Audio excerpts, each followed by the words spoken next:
எப்படி கோபத்தை ஜெயிக்க முடியும், எப்படி மேற்கொள்ள முடியும்? சில காரியங்கள் இருக்கு. முதலாவது பார்த்தீங்கன்னா, நீங்க எப்பவுமே என்ன பண்றீங்கன்னா மேலோட்டமா பாக்குறீங்க. மேலோட்டமா பார்த்து நீங்க டிஸ்கவர் பண்றீங்க ஏன் நீங்க கோபப்படுறீங்க அப்படின்னு சொல்லி. நீங்க ஆதியாகமம் 4:6 எடுத்து வாசிங்க. அப்பொழுது கர்த்தர் காயீனை நோக்கி உனக்கு ஏன் எரிச்சல் உண்டாயிற்று? ஏன் எரிச்சல் உண்டாகி இருக்குது? நல்லா பாருங்க ஒரு காரியத்தை. கோபம் வருதா, மேலோட்டமா பார்க்காதீங்க, ஆழமா பாருங்க. சரி, எனக்கு இப்ப கோபமா இருக்குது, எரிச்சலா இருக்குது, எனக்கு அப்படியே ஏதாவது பண்ணணும்னு தோணுது. ஆனா இது ஏன் நடக்குது, எதனால நடக்குது, நான் ஏன் கோபப்படுகிறேன்? ஆண்டவர் கைனை பார்த்து கேட்கிறாரு. கைன் கோபமா இருக்கிறான் ஆண்டவருக்கு தெரியும். கைன் ஆபேல் மேல தான் கோபமா இருக்குன்னு கூட ஆண்டவருக்கு தெரியும். ஆனா அவனோட சிந்தை திறக்கப்படுவதற்காகவே ஏன் நீ கோபமா இருக்கிற அந்த கேள்வி ஏன் வைக்கிறான்னா அவன் யோசிக்கணும்னு சொல்லி. ஆனா நீங்க புரிஞ்சுக்கணும், கோபப்படுறவன் எப்பவுமே யோசிக்க மாட்டான். ஆமாவா இல்லையா? ஆனா தேவனே இங்க பேச கேட்கிறான்னா ஏன் கோபமா இருக்கிற, why are you angry? அப்படின்னா God is trying to help him to figure out the purpose, the root of his anger. ஆனா அவன் என்ன பண்றானா, அப்ப கூட அந்த கோபத்துல அவன் கண்ணு கட்டப்பட்டிருக்குது. அவன் என்ன நினைக்கிறானோ, என்ன செய்ய நினைக்கிறானோ அதை தான் அவன் போயிட்டு இருக்கிறான். உங்களுக்கு கோபம் வருதா? ஏன் இந்த கோபம் எனக்கு ஏன் மனசு ஒரு மாதிரி இருக்கு, எனக்கு ஏன் ரொம்ப எரிச்சலா இருக்குதுன்ட்டு நீங்க முதலாவது உங்களை கேள்வி கேட்கணும். அது ஒரு காரணத்தை நீங்கள் புரிஞ்சுக்கணும். ஹல்லேலூயா. ஏன் இந்த கோபம்? நான் ஒருவேளை இந்த கோபம் நான் நேசிக்கிற காரியத்தினால கோபம் வருதா, இல்ல கர்த்தரோட காரணம் கோபம் வருதா, அதை கேட்கணும். இப்ப உங்களுக்கு சம்பந்தப்பட்ட காரியம், அது உங்களோட காரியம், கோபம் வந்துச்சுன்னா அது பாவமானது, அதை நம்ம டிராப் பண்ணிடலாம். ஆனா அதுவே அந்த கோபம் கர்த்தரோட காரியம்னா அதை நம்ம பிரிங் ஃபார்வர்ட் பண்ணலாம். அதுலயும் நம்ம நியாயமா நீதியா செயல்படணும். நீங்களும் சர்ச் உள்ளுக்கு ஏதோ நடக்குதுன்னு சொல்லிட்டு நாக்கல்ல பறக்க விட்டுறக்கூடாது. கேட்ட இயேசு அப்பதான் பண்ணாரு அப்படின்றது கூடாது. ஹல்லேலூயா. அது இயேசு, நீங்க இயேசு கிடையாது. ஹல்லேலூயா. நிதானமா இருங்க.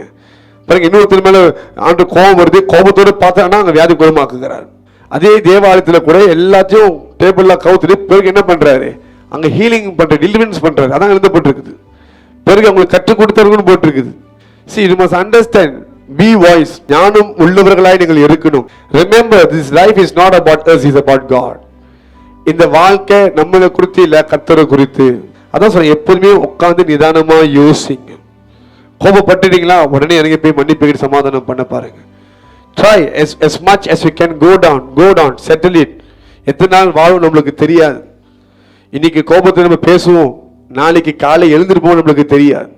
அப்ப இன்னைக்கு பண்ண பிரச்சனை எப்படி தீர்க்க முடியாது. அதான் முடிஞ்சளவுக்கு எல்லாத்துக்கும் சமாதானமா இருக்கணும். அப்பதான் பைபிள்ல போட்டிருக்குது, எப்படி பண்ண எழுதப்பட்டிருக்குது, நீங்க முடிஞ்ச அளவுக்கு எல்லாத்துக்கும் சமாதானம் பண்ணுங்க. அப்படி பண்ணாமல் நீங்கள் கர்த்தரை தரிசிக்க முடியாது. ரெண்டாவது, ரிப்பென்ட், அதாவது மன திரும்புங்க. எதுக்கு திரும்புனா, எதெல்லாம் ரொம்ப அதிகமா நேசிச்சீங்களோ கர்த்தரை பார்க்கலாம், அதுல இருந்து மன திரும்புங்கன்ற. Because the root of your anger is because of the things that you love. நீங்க நேசிக்கிற காரியம் தான் உங்களோட முக்கிய காரணம் நீங்க கோபப்படுறதுக்கு.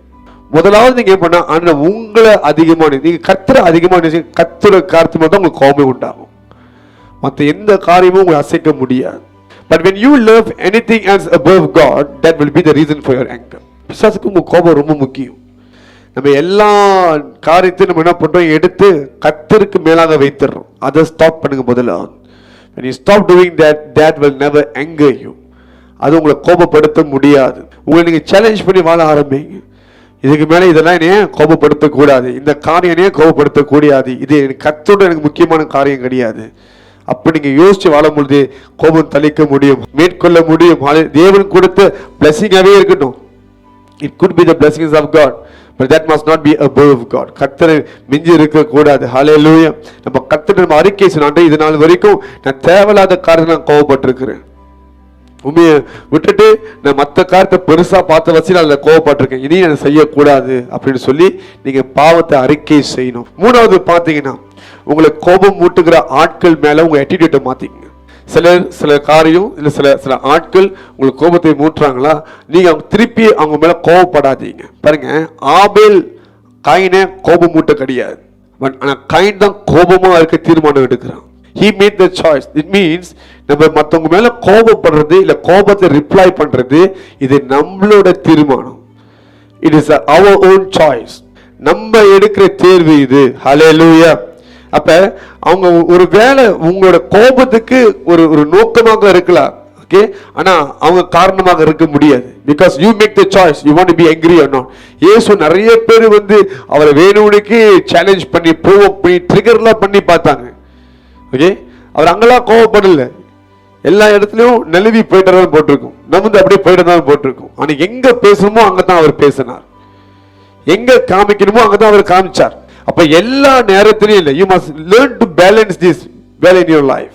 எல்லா நேரத்திலையும் நீங்க இதை பண்ண முடியாது. எங்க தேவன் சித்தம் இருக்குதோ அங்கதான் தேவனுக்காக நிற்க முடியும். அப்ப நம்ம எல்லா இடத்துலயும் கோவப்பட்டு இருந்தோமா, we might be doing something else. நம்ம வேற ஒரு காரியத்தை நம்ம செஞ்சுட்டு இருப்போம்.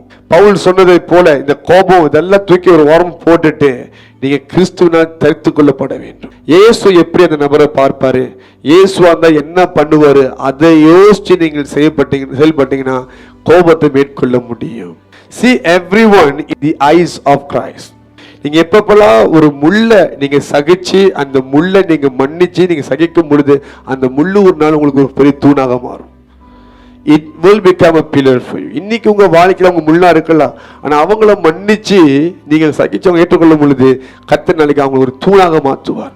அப்ப எல்லாமே அதாவது just because அவங்க கருத்து நம்மளுடைய வேற மாதிரினா doesn't mean they are enemy. They are still a child of God but with different belief. We must try to win their soul. அந்த ஆத்மாவை எப்படி ஜெயிக்க முயற்சி எடுக்கணும். அந்த எண்ணத்தில் நம்ம பேசணுமா, நம்மனால கோபத்தை மேற்கொள்ள முடியும். இந்த 3 காரியத்தை நீங்கள் செய்தீங்கன்னா நீங்கள் கோபத்தை மேற்கொண்டுட்டீங்க என்று அர்த்தம். ஹல்லேலூயா.